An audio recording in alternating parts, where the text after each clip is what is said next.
Good morning, afternoon, or evening, depending on where you're living in the world. This is Ask the Needyhelper podcast, or starting from today, a video podcast or video blog, whatever you want to call it. Before we get to the question of the day, I want to talk a little bit about what's been going on the blog on Monday and Tuesday. So on Monday, I interviewed a beautiful young lady from Canada called Jamuna. Jan was my guest on the Alcohol and Addiction podcast, and throughout Jan's life, she had quite a traumatic life actually. She was sexually abused by her father when she was very young. She was also sexually abused by another man when she was very young as well, and she found herself in a very difficult relationship with her father, obviously as a result of that, and consequently had a very difficult relationship with her mother, which, if you'd listened to the Tonya Kane Alcohol and Addiction podcast that we did a couple of weeks ago, is quite a difficult dynamic. You know, in one sense, you really crave the love and yearn the tenderness and the wing of your mother, but on the other hand, you know, they are not really protecting you or taking care of you. So it's a very interesting dynamic. Me and Jan talk about that a little bit. She then found herself in a very tough marriage and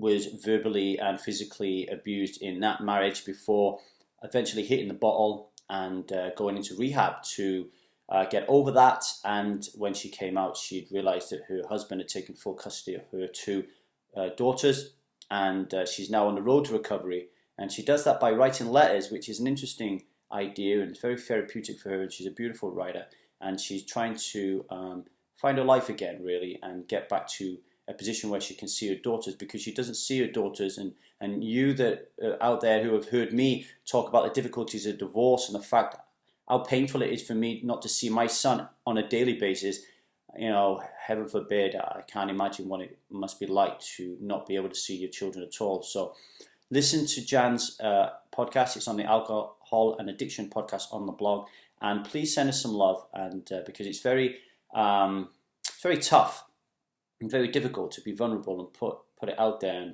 And we're talking about some really serious issues, and so I really am grateful for her to having the confidence to do that. I think she's a very beautiful woman, so check that out.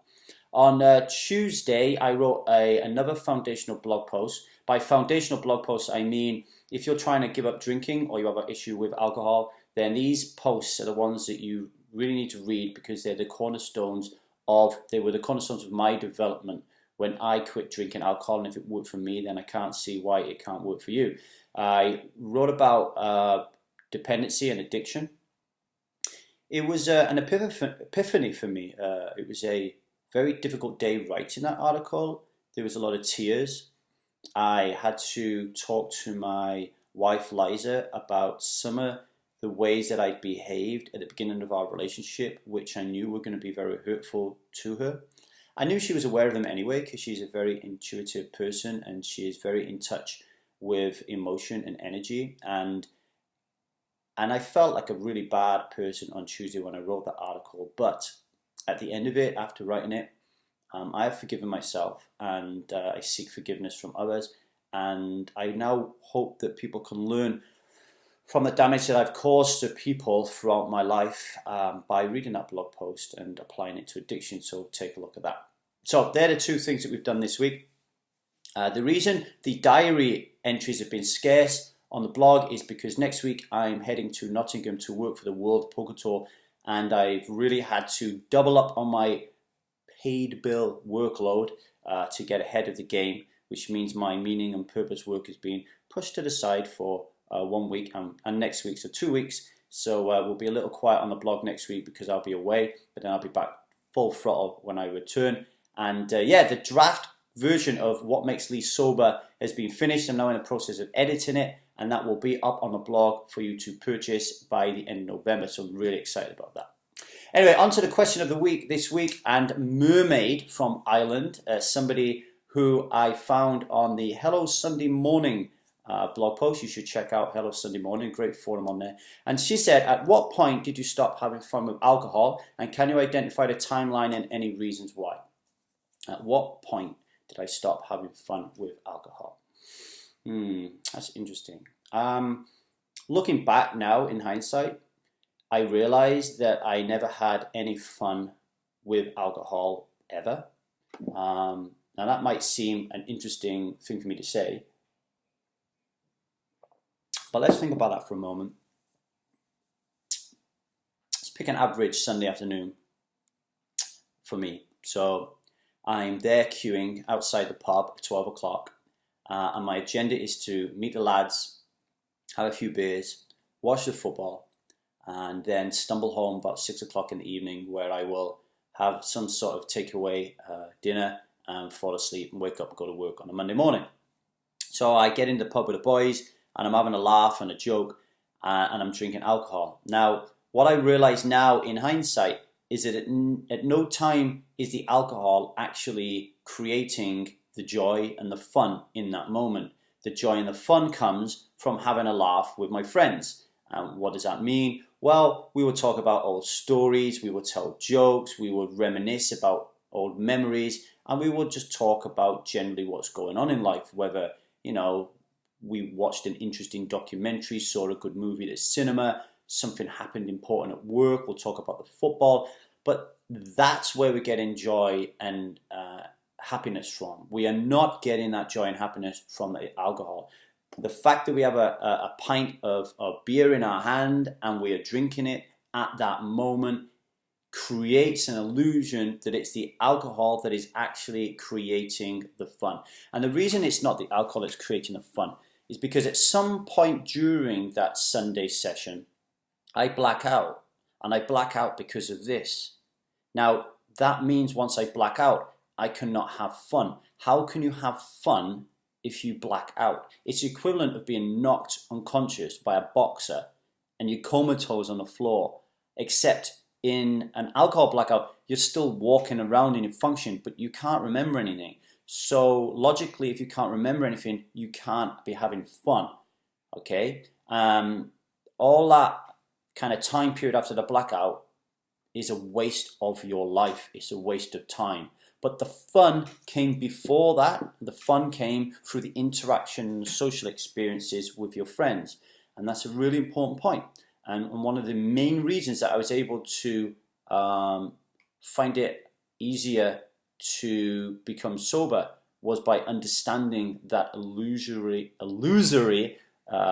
point, in as much as it's not alcohol that causes you to have the happiness, it's the friends that you're with. And for those people who say, yeah, but I really struggle to talk to people and I don't have any courage and I can't mix with people and I'm very quiet and timid like a mouse, but when I drink alcohol it brings it out of me and I'm like a lion and I can really socialize and become myself.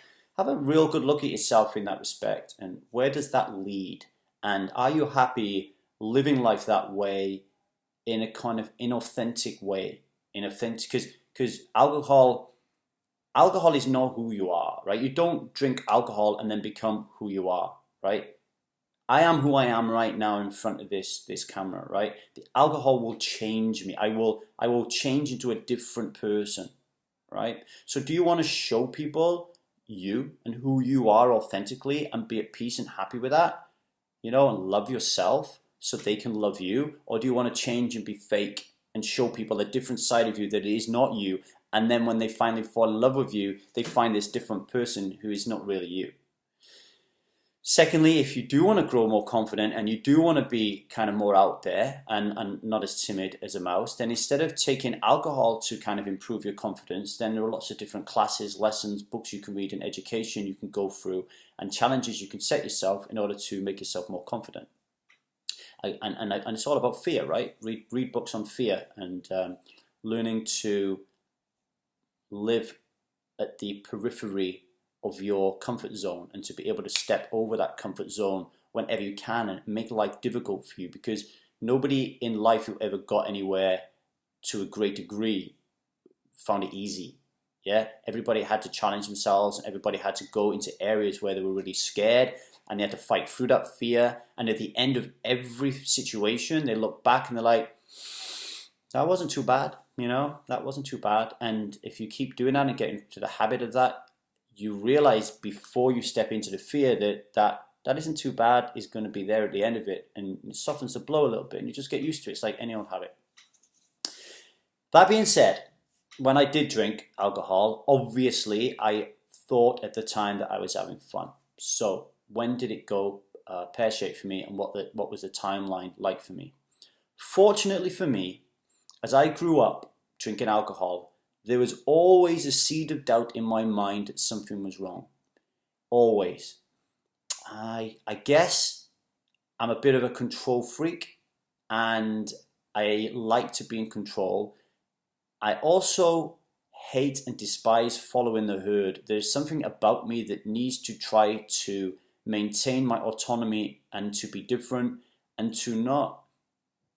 It's okay to be swayed by people, but to just blindly follow them was something that I never wanted to do. And I think that individuality came out from like early milestones when you're young. So mine would be like discovering that I was half caste Chinese and that I was different from everybody else, and that and being picked on and bullied that grew that autonomy, right? So I always had a seed of doubt in my mind that alcohol was not good for me, and I encourage anybody who has that seed, and if you're listening to this now, you will have that seed, to let that thought blossom and let it grow, because that seed will turn into this huge tree of wisdom, which will allow you like the strength to break free of what is an addiction. Okay, so that seed was always there. So I was never really comfortable with drinking alcohol. I was always one of those that was drink it and call myself all the foolish names under the sun for doing it. So I think that having that seed throughout my entire life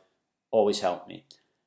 One of the biggest changes for me when I realized alcohol was not fun, and we've talked about this before, or I've written about it before, in the Catalyst Addiction Killer, which you can find on the foundational blog post, is I started to argue with my first wife at a very, very regular frequency. And every time we argued, or when I would be on my own after the arguments had finished, and I would reflect on what went wrong, I would always look for patterns, right? To see, nobody likes to argue. I don't care what anyone says. Nobody likes to argue, but people can't understand why they're arguing. So once I would go in and look at why I was arguing and look for a common denominator so I could change and improve and become a better husband, and by default kind of help my first wife like live a better life, I realized that the common denominator was alcohol. Well, I assumed the common denominator was alcohol. So form would basically be is I would go out and get drunk, she would go out and get drunk, and at the end of the night we would both really, something very minor would kick off and we'd both have an argument. And a lot of the times those arguments were in moments of blackout. You know, you would wake up the next day full of remorse, not even really knowing what you've said or what you've done. And then because you don't really know what you said or done, how can you really fix it? Because you don't even know what you're arguing about in the first place. And you almost become addicted to that makeup period. You know, the apology, the hugs, the look in each other's eyes, the makeup sex, all the kind of like, let's get back together again and fall in love. It almost like it forms part of the hangover process, the whole lying on the couch, puking in a bucket, buying takeaway meal. It's almost like you're not alone because you've got this buddy next to you who's in the same kind of hole as you and they're there with you.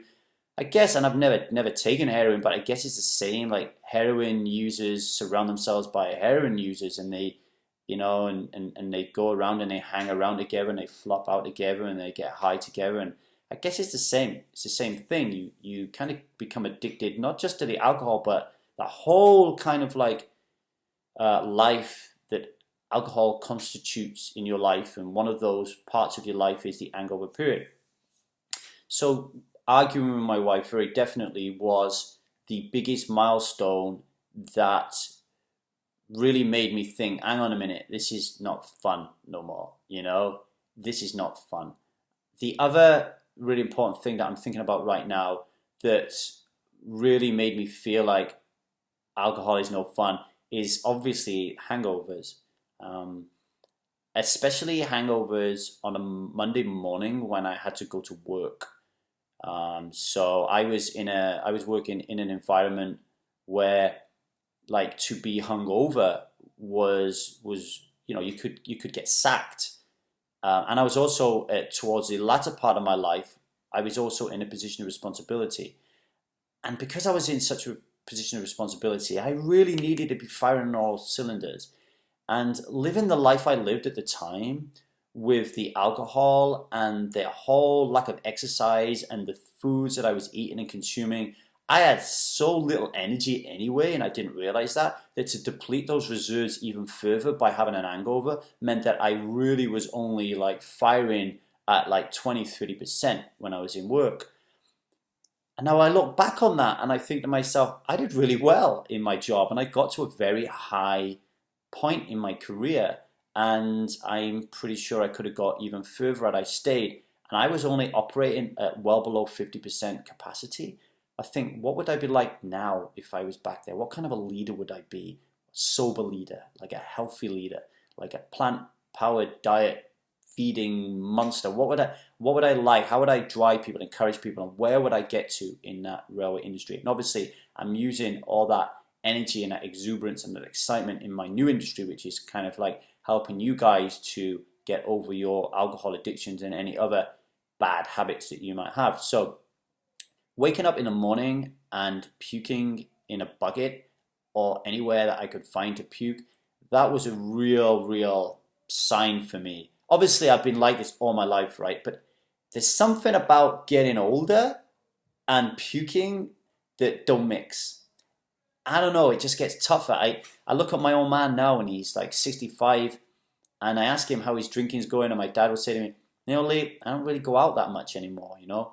I don't enjoy it, you know, that he's getting bored of like talking to the same old people. So like I said earlier on about the importance of alcohol, you realizing that alcohol is not providing enjoyment, it's the people you're with. Well, my parents are just kind of realizing now that, all right, I'm going to this pub and I'm speaking to the same people about the same old shit. It's actually getting pretty boring. And no amount of alcohol is going to make that any more interesting. And they're just understanding that. And also, as they age, their body is telling them, is screaming. Let's just say when we're younger, the body is telling us that alcohol is a poison and we shouldn't be ingesting it. And the way that it tells you that is it gives you pain. It fires headaches at you. It makes you feel lethargic. And it makes you vomit the poison out. It ejects. That's what vomiting is and puking is. It's saying, it's your body saying, I don't want this in my body anymore. Let's get it out. So it's giving you some like indicators that alcohol is no good for you. But when you get older, it really starts screaming at you. You know, life becomes so much tougher. You know, my dad was telling me the other day about like he finds it difficult when he gets to oil refineries now because he's a chemical engineer, climbing high amounts of steps. He has to stop, right? He's a smoker and he has to stop several times before he gets up there. But by the end of the week, he's able to do the full range of steps in one go. That's because he's not healthy and he's not fit anymore, and he's getting that. And once you start to realize that your body's not working the way it should be, that's a sign like to, okay, let's stop drinking alcohol. So 1, arguing all the time with my wife. 2, not being able to function properly when I was at a hangover. They were the real 2 milestones that said to me, alcohol is not fun anymore. Everything else that happened to me, getting stabbed, fighting all the time, all those things, getting myself in stupid situations, running around naked, dancing like an idiot, behaving like a fool, embarrassing people, none of those things were milestones for me. They were just, if I'm being honest with you, at the time I was such an idiot that I would just say those were fun. I nearly died like getting stabbed. Here's my stab wound, right? I nearly died getting stabbed in Cyprus, and ever since that moment that I got stabbed, I think I was about 18 years of age or something like that, I turned that story into a fun story that enabled me to continue drinking because, whoa, how much fun drinking is, because I got really pissed one day in Cyprus and I got stabbed. Isn't that hilarious? you know, and I talk about like holding the bicep in my hand and the blood gushing everywhere, and how funny that is. And isn't it funny that I went to Cyprus on a 2-week holiday and I only lasted 1 day? It's hilarious, right? No, it's not hilarious, but at the time you think it's funny, right? All these terrible things that happen to you. You wake up in bed with someone you don't even know, and then you go tell your mates like, yeah, I screwed so-and-so last night, and you all laugh about it. I can even, if you read Sarah Hopola's book Blackout, which I review on the blog, you can sense the women kind of like talking to each other about like waking up in a bed with like the wrong guy, and it's a bad thing, but at the same time there's also that interest and that intrigue. Wow, what was he like? Was it good? Can you remember anything? Are you going to see him again? You know, so alcohol creates all these kind of interesting moments that you apply pleasure to, because that allows your brain to keep telling you that drinking alcohol is good. Now, if you attach pain to every one of those incidents, you would never drink. You would just be like, whoa, you know? So, yeah, that is why those little things, the little things, getting stabbed's a little thing, didn't stop me from drinking alcohol. I wouldn't declare it as a milestone, but milestones for me, very definitely, arguing with my wife every day and not being able to function and go to work. And there is a direct correlation with the blog post that I wrote called The Addiction Catalyst Killer, which says for me, and if it worked for me, don't forget it can work for you. In order for me to give up drinking alcohol, or to quit sugar, or quit smoking, or to quit drugs, or to quit gambling, or to quit pornography, for all those things to change, I needed a catalyst. There needed to be something in my life that was going to fall apart and break and would be removed from my life if I carried on in that bad behavioral pattern. I needed that. I needed something bigger than me. Because if I relied just on me, oh, Lee, you've got to stop drinking alcohol because your liver's going to pack up, ain't going to work. Lee, you've got to stop smoking because your lung's going to fill up with cancer, ain't going to work. Lee, you've got to stop masturbating because if you don't, your willy's going to fall off, ain't going to work, right? But all of a sudden, if you say to yourself, if you don't stop smoking, your son's going to smoke. If you don't stop drinking, you're going to lose your marriage. If you don't stop watching pornography, you're never going to be able to have close, intimate sex with your wife, and therefore she might go look for it elsewhere. Now, those are catalytic moments. Read that blog post and apply the lessons of that blog post with what I've spoke about today. And Mermaid from Ireland, hopefully you will be swimming around in the sea a lot more happier in terms of how you think about milestones and other things to do with giving up drinking alcohol. So there you are, episode 14 over and done with. At what point did you stop having fun with alcohol, and can you identify the timeline, any reasons why? I hope that was of benefit for you. 2 things I want to ask you right now, 3 things. 1, feedback. Is the video blog better or worse than the audio podcast? The reason I did this is because we had the Alcohol and Addiction podcast on audio format. So I thought I would introduce something different on the blog, which is a video blog post to separate the 2. So give me some feedback, write some comments, please.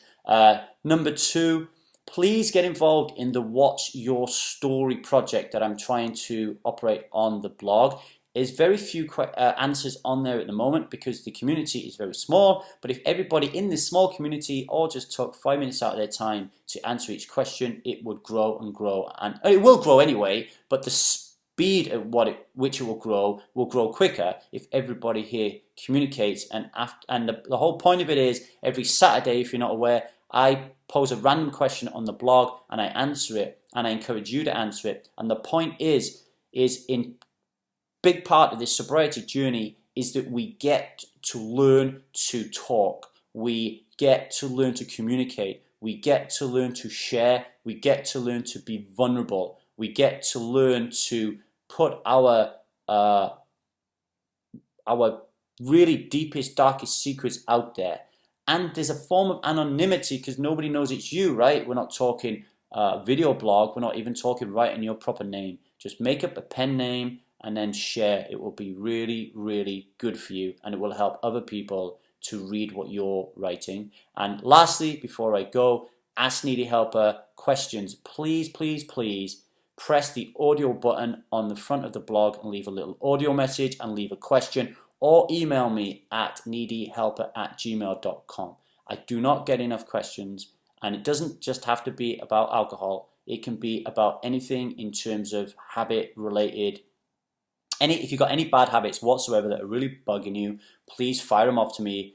There's not much in life that I haven't changed in terms of bad habits, turning them into good. So please fire your questions at me, because I'm pretty sure every single one of you will have something going on in the noggin that you want an answer to. And although I don't have the answer to everything, and that is not the intention of these video podcasts, the intention is that in some way what you will be asking, I will be able to go back into my life and I will be able to relate a story in a time period when I was faced with that challenge, and I will be able to talk about how I overcome it and tell you my story, and hopefully you might be able to follow the same stepping stones to success that I did. So that's enough for me. In the meantime, stop drinking, start thinking, because you only get one life. Thank you for listening.